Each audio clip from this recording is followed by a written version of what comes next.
It is what we do. Good morning, Nonstop News starts right now. We are the only TV station in town commercial free until the top of the hour. We got you covered. Jeanette will walk you through your Christmas Eve forecast all in detail. But first, going to start off with Joy Bergen with a look at on-time traffic. Smooth sailing, at least for most of the morning. Yeah, it's been pretty easy on us. No major delays, no congestion, no major lane closures. However, photojournalist David Mendoza, who is live in road cam right now, has said that he's come across a couple of maybe stressed out drivers. Well, how would you describe it, David?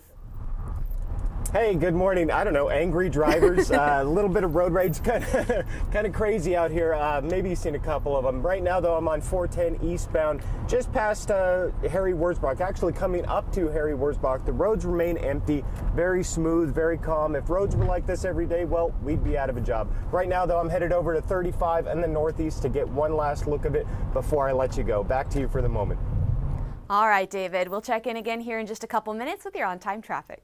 All right, guys, thanks. 6:42 right now. New this morning, a federal judge has temporarily blocked a Texas law that would have added restrictions to the use of apps for minors. News 4's Christina De Leon has more on the ruling and what it means for your kids online. Christina, good morning. Good morning, David. Good morning, everyone. Well, as of now, Texas minors can actually continue to download those apps on their phone freely with this new ruling. This was all part of Senate Bill 2420, which was supposed to go into effect just a few days from now on January 1st. It would have established age verification requirements and mandate parental consent before a minor could actually download or make purchases within an app. Now, supporters say the law was needing to protect children as they navigate through social media and a bunch of online spaces, but critics argued that it was actually violating free speech. And a U.S. district judge sided with those opponents, saying that parts of Senate Bill 2420 are just unconstitutionally vague and exceedingly overboard. Now, because under SB 2420, developers must assign age ratings to their apps, disclose the reason for the ratings, and notify the app stores of any significant changes. Well, Governor Greg Abbott signed the proposal into law back in May, but it apparently is a no-go for now. Now, it's still unclear if the state and the governor plan on appealing this ruling, and of course, we'll continue to follow it and let you know what happens. Reporting live, I'm Christina De Leon. We will send it back to you. All right, Christina, thanks. About 15 minutes now before 7 a.m. The Trump administration says it's replacing the long-standing lottery system for H-1B work visas. The administration announcing Tuesday that the new policy will prioritize skilled, higher-paid foreign workers. A visa allows companies to hire foreigners for high-skilled jobs that companies find hard to fill. The administration has argued that companies are taking advantage of the program to hire foreign workers at a lower wage than American workers. President Trump sharing his requirements for a new Federal Reserve chairman. In a Truth Social post Tuesday, the president says the new chairman should lower interest rates even if the market is down. He believes raising rates when the economy gets hot will, in his words, destroy the market for no reason whatsoever. The president says that anyone who disagrees with him will never be chairman. Fed Chair Jerome Powell's term ends next May. The president will announce his successor soon for that job. Well, big news for folks with student loans. The time to pay is now, or you could be handing over part of your paycheck. The Trump administration says the government will start garnishing the wages of people who've not made a student loan payment in at least 270 days. Notices will go out in January to about 1,000 borrowers, and that number is expected to go up. Back in April, the Education Department said that more than 5 million borrowers were in default and another 4 million were delinquent. Consumer news, the latest consumer report shows that confidence dropped 3.8 points from November to 89.1. What does that mean? It's the lowest reading since April when the president introduced his Liberation Day tariffs. Bottom line, the report shows that Americans are worried about their financial situation for the first time in 4 years, and that includes consumers in all tax brackets, especially with the unemployment rate recently hitting a 4-year high. If you got to do some shopping today, you got to run to the grocery store today, things are open. We've got some times on some of the major stores. So Best Buy will be open today from 8 a.m. until 7 p.m. Costco opens up at 10. They will close at 5. Walmart opened up about 45 minutes ago. They'll stay open until 6 o'clock tonight. Ditto for H-1B, opened up at 6, but they're going to stay open until 8 o'clock. And just a reminder here, for Christmas Day, everything but restaurants shuts down. Speaking of H-1B, this was a crazy story here in North Texas when a computer glitch shut down the store's system and turned things into the two greatest words ever, free groceries. There's probably about 1,000 people in the store at least. I had probably about 4 or 5 bags full of stuff because I've got grandkids coming. It made a difference to me because my husband has ALS. He's bedridden and we're struggling. Everybody on a fixed income is struggling right now.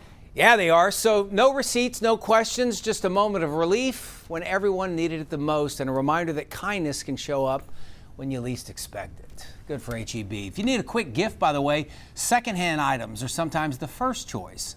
Thrift stores say they have seen a surge in deals in electronics, books, other donated items, and many times when you go walking through these stores, you can find some real buys, some real antiques.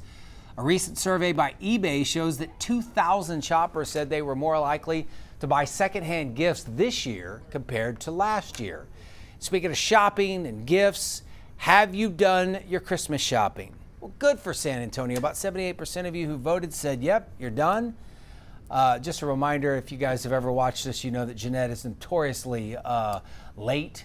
She says this year she's about 98% done, which means she still falls into the 22% category.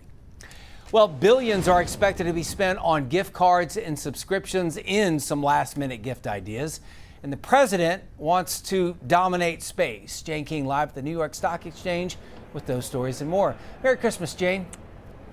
Hi, Merry Christmas to you too, David. So yes, President Trump signed an executive order that aims to return astronauts to the moon through the NASA Artemis space program with an eye toward building a permanent lunar presence. Now, this directive reinforces NASA's current plans for sending Americans back to the moon by 2028 and for Americans to begin establishing an outpost on the moon by 2030. Now, the price of new cars and trucks in the U.S. has increased 33% since 2020, and consumers are piling on interest as they stretch out loans to 8, 9, sometimes 10 years almost. Now, the average price of a new car broke the $50,000 barrier this fall, according to Kelley Blue Book. That's up from $38,000 in early 2020. And J.D. Power says the average monthly payment for a new car was estimated to be $760 in November. Some finance companies are even offering 100-month car loans. Well, gift cards are the obvious go-to for last-minute holiday gifting, with gift card spending anticipated to be $29 billion this year. Another idea, subscription services. They're ready to gift at the last minute. They can be very thoughtful, and there's a ton of them out there, like something for everybody. Also, digital experiences, meal kit deliveries. You can schedule these things for January, and these are no ship, thoughtful, and arrive instantly in your inbox. Okay, Monday, December 15th. Was found to be the last hard working day of the year. The survey of 1,100 employed Americans from Talker Research explored end-of-year approach to work and just how the festive season kind of changes our mentality. Now, the most commonly voted for date was December 24th, today, with 11% of workers saying work should only ease up from Christmas Eve till the end of the year. Okay, we got a better than expected economic report yesterday. That sent stocks higher. The stock market will close early today, 1 p.m. and will be closed all day tomorrow for Christmas, and this morning we're just a little bit higher for the start. Live from the New York Stock Exchange, I'm Jane King. Back to you. Jane, I love the Monday the 15th because not only is it in the middle of the month, they can't even finish out the week, right? I mean, it's like Monday and then we're done. Monday, we're that's shutting it down. Yes. Well, that week was kind of busy for me, but you know, things really slowing down. Yes. So I'm glad for that. Jane, Merry Christmas. We love, Merry Christmas. This has been a great year for us with you. We love having you move to our 6 a.m. show, and I hope more of our viewers are getting a chance to enjoy you and everything that you bring to our show. So we appreciate that. We hope you have a Merry Christmas with your family, and we will. You too. We will see you. I'll see you Friday. Yes, ma'am. Bye-bye. Okay. 6:51 now, the great Jane King there live in New York. The countdown to New Year's and the biggest party of the year is on. Celebrate SA is a week away. Music, dancing, food, drinks, everything you'll need to enjoy the New Year's. Officials say they're expecting tens of thousands of people. In fact, I believe 75,000 is the number that I heard earlier this week. Celebrate San Antonio starts at 6 o'clock downtown at Hemisphere Park there on New Year's Eve. If you don't want to brave the crowds, we are broadcasting everything that you need to enjoy the party with starting that night. 10:30, we go on the air with our own Celebrate San Antonio. Sky 4 will be giving you exclusive looks at the party. Should be a lot of fun. Jonathan, Mandy, Chris, and of course my man Don Harris anchoring the coverage there from downtown San Antonio. Now your certified most accurate 4-zone weather with meteorologist Jeanette Calle. And many of you will be happy to hear that next week will be a lot cooler compared to this week. Still slightly above the normal, but a lot cooler. Here's the Santa tracker. So Santa has made his way back to Russia. He is currently headed towards Yakutsk, Russia, which is over eastern Russia. And he's flying over 430 miles an hour. Stay with us through the day as we continue to track Santa even this evening. Live look outside. Raul Pete Rodriguez, Lot Weather Camera. 67 and cloudy in San Antonio right now. It's warm, it's humid. We're getting all of that mild and humid air coming up from the south. It is now 65 at the airport. Dew point temperatures are in the 60s. That persistent flow off the Gulf is really saturating the atmosphere. We're seeing fog, but this is mostly in the far eastern zone and near the coast. Patch of dense fog there in Rock Springs. Watch for this until mid-morning. Dense fog advisory includes San Antonio and Bexar County, but that may be canceled because I haven't really seen any fog here that's going to cause any visibility concerns. Across the country, big weather story is all of that rain. That's certainly going to impact travel and Christmas plans across the West Coast. So California, heavy rain that's going to cause some landslides, mudslides, lots of flooding, heavy snow in the higher elevations there. And speaking of snow, there's a little lingering snowfall across northern New England. Closer to home, clouds, fog this morning, and then some sunshine this afternoon. Tomorrow for Christmas Day, clouds, fog, sprinkles or mist.